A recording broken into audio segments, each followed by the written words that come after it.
Tiki, bonne journée. On nous parlait de risque de neige ce matin et d'alternance de soleil et nuages cet après-midi, mais décidément, Mère Nature a décidé de devancer un peu tout ça, parce que présentement, au-dessus de Montmagny, on a un beau ciel qui se dégage avec du soleil. C'est, bon, ça reste à moins 4 degrés, mais c'est, on peut dire, une belle température pour cette période-ci de l'année. C'est un petit peu contraste avec la journée d'hier. Bon matin, monsieur le maire, comment allez-vous? Bon matin, monsieur Cloutier, tout va très bien. Excellent. Le maire de Montmagny, donc, avec nous, comme à l'habitude, le maire Jean-Guy Desrosiers, qui va nous parler un petit peu du budget hier, là. Oui, hier soir, un chiffre. hier soir, c'était le dépôt du budget, mais avant d'aller au budget, Oui. je voudrais peut-être signaler qu'il y a eu aussi un dépôt de rôle cette année. Il y en a un aux 3 ans. Il y en a eu un en 2009, un en 2012, et en 2012, l'augmentation moyenne des valeurs foncières était de 13,4 ou 13,5 et pour ce qui est du secteur résidentiel, de 15,5. Donc, la maison moyenne valait 129 790 en 2012. Elle vaut présentement 149 970 en 2013. Donc, c'est un gain appréciable pour le citoyen. Oui. Pour le citoyen, remarquez bien. Et nous, pour ajuster les taux de taxes, parce que les gens pensent que si on augmentait... Que la maison augmente, que le compte de taxes va augmenter pareil. Là, si c'était le cas, je pourrais être 5 ans sans augmentation d'aucune taxe. Puis je pourrais payer le projet de la bibliothèque cash. Ben, c'était le cas, là, la Ville de Québec se viderait parce qu'ils ont eu des augmentations pas pour rire des deux dernières années. Nous, ça fait 54% depuis quelques années. Là. 54%, là, ça veut dire que si on part d'un budget de 15, on serait rendu à un budget de 30 millions. On pourrait se payer beaucoup de travaux cash down, mais c'est pas le cas du tout. Okay. Ce qu'on fait, à ce moment-là, le taux de taxe était à 1,22 précédemment, 1,21,98, je vais dire 1,22. Et on l'a rabaissé à 1,6 pour le remettre à y donner une augmentation de 0,9, parce qu'on avait dit en bas de 1%. L'augmentation du taux de la taxe foncière a augmenté de 0,9%, donc à 1,7 à peu près. Ça fait que si vous prenez votre évaluation multipliée par 1,7, vous allez arriver à peu près à la taxe foncière. Mais dans le compte de taxe, il y a 2 éléments. Il y a la taxe foncière et il y a les tarifs, pour ceux qui les reçoivent. Les tarifs, il y a les ordures, il y a l'eau, les égouts, puis un petit montant pour les incendies. Ça, ces taux-là font une deuxième partie du compte de taxe pour avoir un compte global. Et cette année, le compte global augmente de 1,6 %. Parce que nous, notre référence était septembre 2012, septembre à septembre, parce qu'on commence habituellement le budget en août. Donc, on commence le budget à cette période-là. Ça veut dire que quelqu'un qui prend son compte de l'année passée puis il prend celui de cette année, ce qu'il paye au bout de la ligne, il y a une différence d'à peu près 1,6, c'est ça? Quand on fait un rôle d'évaluation, on rétablit l'assiette fiscale. Okay. C'est sûr qu'il y a des couronnes, il y a des strates, comme strates au bord du fleuve. Et des fois, il y a parce qu'il y a 3 éléments qui motivent l'évaluation foncière. Il y a la valeur de remplacement, il y a le marché, puis il y a l'environnement, les alentours ou le voisinage. C'est que ces 3 éléments-là que l'évaluateur tient compte. Et s'il y a eu beaucoup de transactions dans un secteur donné et que les gens ont vendu nettement supérieur à la valeur qui était évaluée au compte de taxe, là, à ce moment-là, c'est sûr qu'il y a des gens qui peuvent avoir une augmentation supérieure à 15. 15, c'est la valeur moyenne. C'est là, il y a un réajustement. Oui, il y en a qui vont être en bas de 15. Ceux qui sont en bas de 15 vont avoir une diminution de taxes. Romain, il nous appelle. OK. Romain. J'ai pas eu d'appel encore pour le dire, mon compte a baissé. Mais ceux qui sont en haut de 15%, disons à 20%, ben là, la différence entre les deux va avoir une augmentation de taxes due à la valeur foncière. Et l'augmentation de taxes due au compte de taxes au taux est de 0,9%. 0,9%. Donc ça, je pense que c'est compréhensible. Puis là, il y a 4 secteurs différents. Il y a le résidentiel, il y a l'industriel, le commercial, puis l'institutionnel et les autres. Puis là, ils ont des avantages que si jamais ils veulent faire des rénovations sur la résidence, quand ils vont aller voir le banquier, l'équité, sa maison va être plus grande, ils vont peut-être pouvoir faire des plus belles rénovations. C'est ce que je disais antérieurement, parce que le jeune qui s'achète une maison, qui l'a bâtie, qui vaut 250 000, ça fait 2 ans qu'il l'a bâtie, et que à ce rôle d'évaluation-là est rendu à 310 000, ben, ça veut dire qu'il vient de sécuriser son bailleur de fonds. Donc, il est plus en sécurité. Puis, je pense que principalement, c'est plus intéressant de sécuriser notre bailleur de fonds que de craindre des augmentations de taxes. Parce que souvent, l'augmentation est pas énorme, mais plus facilement encaissable, si on veut, à la fin de l'année, qu'un banquier. 1% sur 200 000, ça fait un léger montant mensuel. Moi, je dis, la seule façon, quand notre ville est en dynamique positive, à ce moment-là, on travaille à l'avantage des citoyens. Il ne faut pas craindre les taxes, parce que les taxes, on a toujours essayé de les garder inférieures au coût de la vie. Puis cette année, le montant total avec les différents tarifs, c'est 1,6.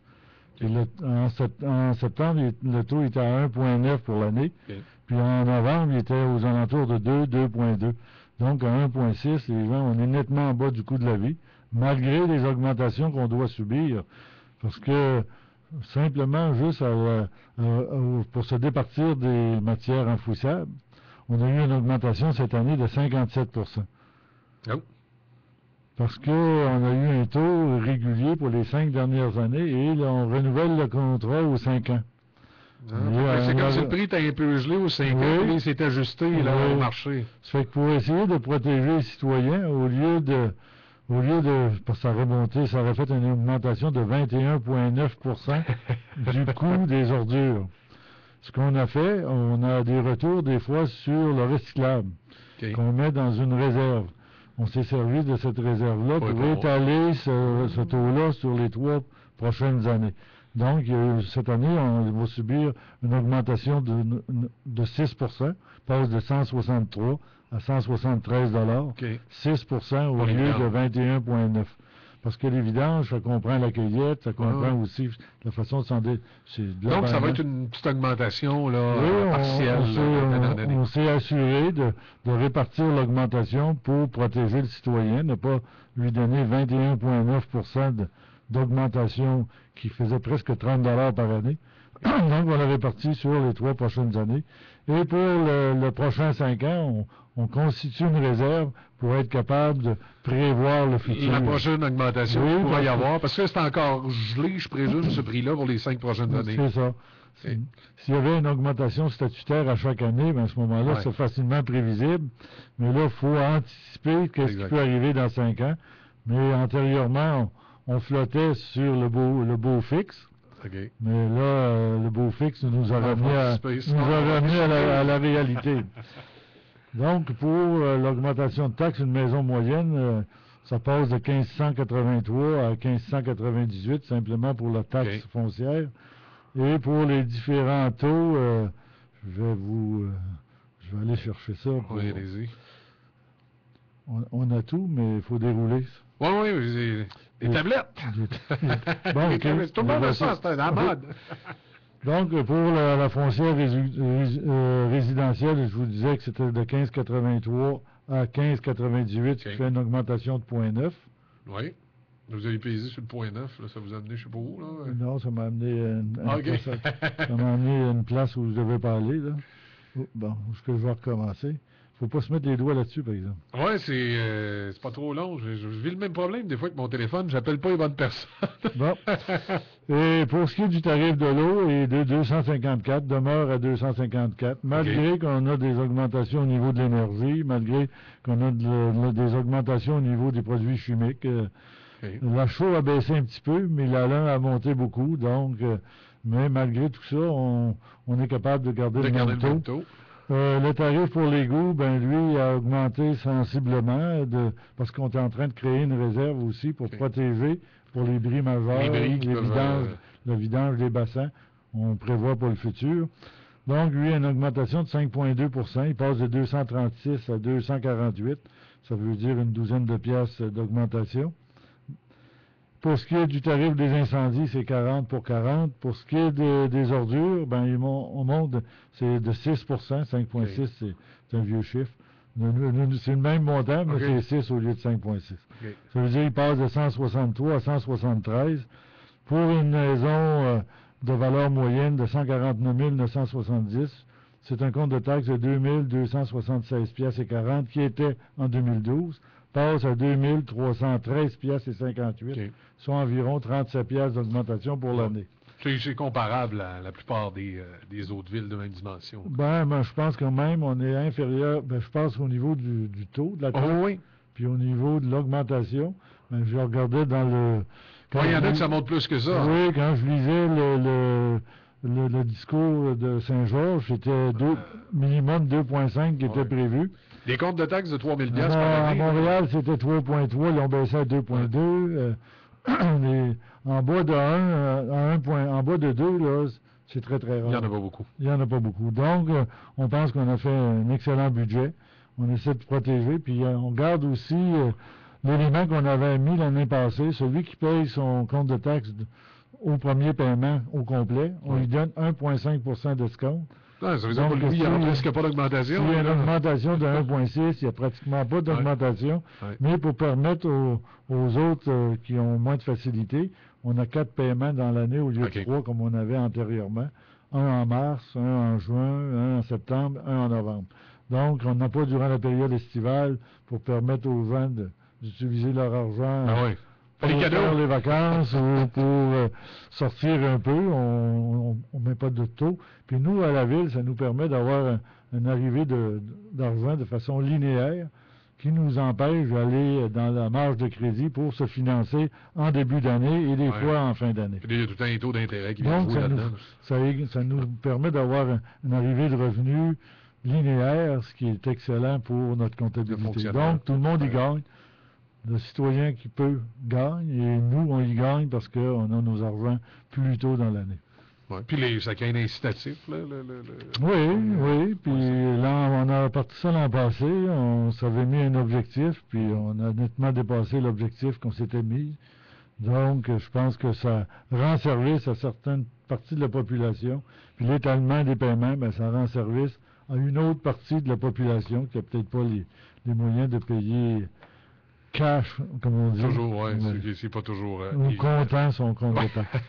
On dit pas content parce qu'il n'y a personne de content. Il n'y a jamais personne de content, ces comptes de taxe. Mais souvent, les gens, une chose qu'on remarque, tout le monde connaît son compte de taxe municipale. Personne connaît le montant d'impôt qu'il paie aux 2 paliers de gouvernement.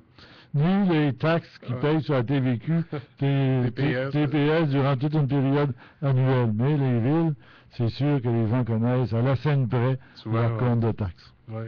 Mais souvent, des fois, c'est parce que on dirait que c'est comme quelque chose qu'on ne pense jamais de planifier d'année en année. Puis à chaque fois qu'on leur soit, on fait « C'est vrai, les taxes. » Oui. C'est souvent ça.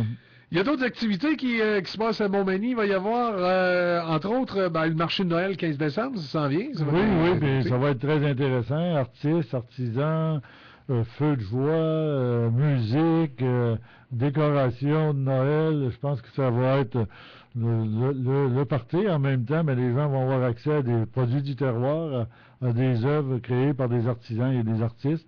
Donc, on les invite en grand nombre, c'est au marché public. Et l'hiver, au marché public, ça peut être très beau. Je regarde celui de l'Assomption, qui ont un marché public en face du collège, qui a l'air de toute beauté, avec de petites tentes, puis ça se tient sur la rue. Donc, nous, on organise cette journée-là le 15 et on verra pour les années subséquentes. Ensuite, il y a le programme d'aide financière pour inciter les travailleurs du secteur manufacturier. Ça aussi, c'est pas mal. Oui, mais ça, à partir du fonds de Whirlpool, qui était...